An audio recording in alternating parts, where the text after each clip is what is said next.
नमस्कार।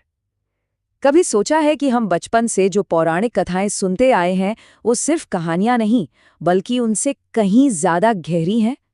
आज हम इन्हीं प्राचीन कथाओं के रहस्यों से पर्दा उठाएंगे और जानेंगे कि इन महाकाव्यों के पीछे का विज्ञान क्या है। तो चलिए एक बहुत बड़े सवाल से शुरू करते हैं। एक ऐसी पहेली जो महाभारत से जुड़ी है। हम सबने योद्धा कर्ण के बारे में सुना है, जिनके पास जन्म से ही एक दिव्य कवच और कुंडल थे जो उन्हें लगभग अजेय बनाते थे। पर वो कवच आखिर गया कहाँ?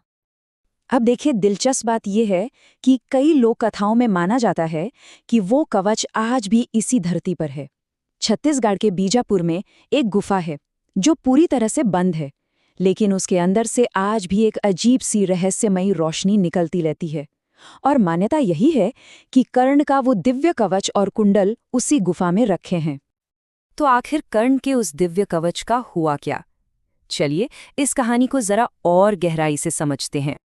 तो हुआ ये था कि जब इंद्रदेव छल से कर्ण से उनका कवच और कुंडल लेकर जा रहे थे, तो वो इतने ज्यादा भारी और शक्तिशाली थे कि खुद इंद्र का रथ भी उनका वजन नहीं सह पाया।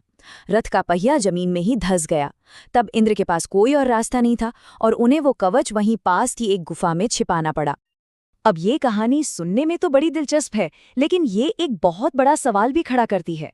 क्या ये कथाएं सिर्फ कल्पना है या इनके पीछे कोई गहरा मतलब छिपा हुआ है?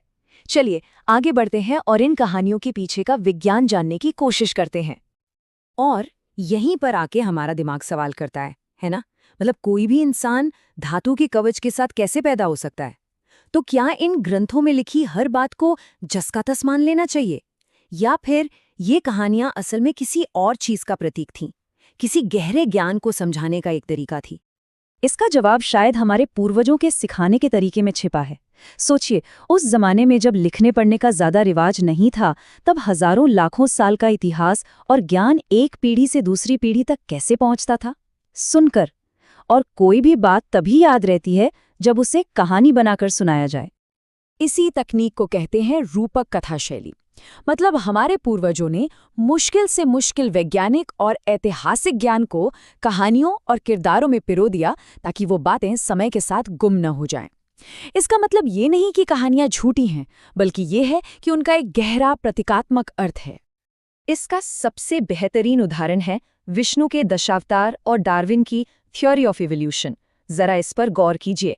पहला अवतार मत्स्य यानी मछली, जो बताती है कि जीवन पानी में शुरू हुआ। फिर दूसरा अवतार कूर्म यानी कछुआ, जो पानी और जमीन दोनों पर रह सकता है। ये प्रतीक है जीवन के पानी से जमीन पर आने का। इसके बाद वराह अवतार, जो पूरी तरह से एक जमीनी जानवर है।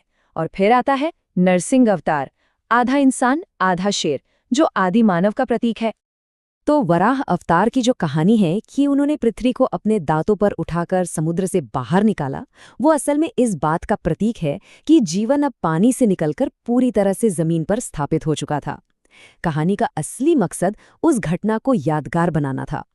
ऐसा ही एक और दिलचस्प उदाहरण बलराम जी का है।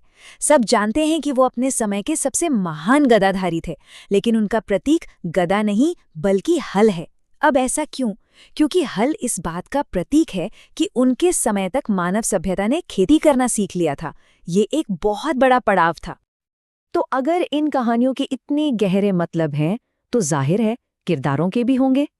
चलिए महाभारत के एक ऐसे ही किरदार को समझने की कोशिश करते हैं, जिसकी कहानी शायद वैसी बिल्कुल नहीं है जैसी हम आज तक सुनते आए हैं। महाभारत के विलेन की बात होती है तो सबसे पहला नाम किसका आता है? शकुनी मामा का। लेकिन क्या उनकी कहानी बस इतनी सी है कि वो एक बुरा इंसान था, या उनके हर काम के पीछे कोई बहुत ही गहरा और दर्दनाक कारण छिपा हुआ था? असल में शकुनी की कहानी एक भयानक बदले की कहानी है। भीष्म ने शकुनी के पूरे परिवार को बंदी बना लिया था और उन्हें रोज खाने के लिए सिर्फ मुट्ठी भर चावल दिए जाते थे, ताकि वो सब तड़प तड़प कर मरे। मरते मरते शकुनी के पिता ने उनका पैर तोड़ दिया, ताकि उन्हें अपना ये अपमान और बदला हमेशा याद रहे। और उन्होंने शकुनी को आदेश दिया कि वो उनकी हड्डियों से पासे बनाए और उन्हीं पासों से पूरे कुरुवंश का विनाश कर दे। लेकिन शकुनी की कहानी सिर्फ बदले पर आकर खत्म नहीं होती। महाभारत युद्ध के बाद पछतावा की आग में जलते हुए उन्होंने केरल में भगवान शिव की घोर तपस्या की और जानते हैं वरदान में क्या मांगा?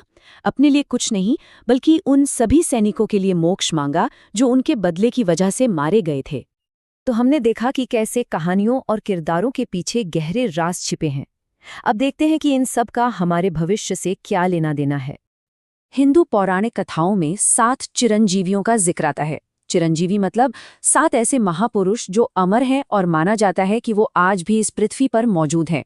ये हैं अश्वत्थामा, राजा बलि, वेदव्यास, हनुमान, विभीषण, कृपाचार्य और भगवान परशुराम। लेकिन फिर वही सवाल, अगर ये सब अमर हैं तो इनका मकसद क्या है? आखिर ये हजारों सालों से पृथ्वी पर क्यों मौजूद हैं? इनका अंतिम उद्देश्य क्या है?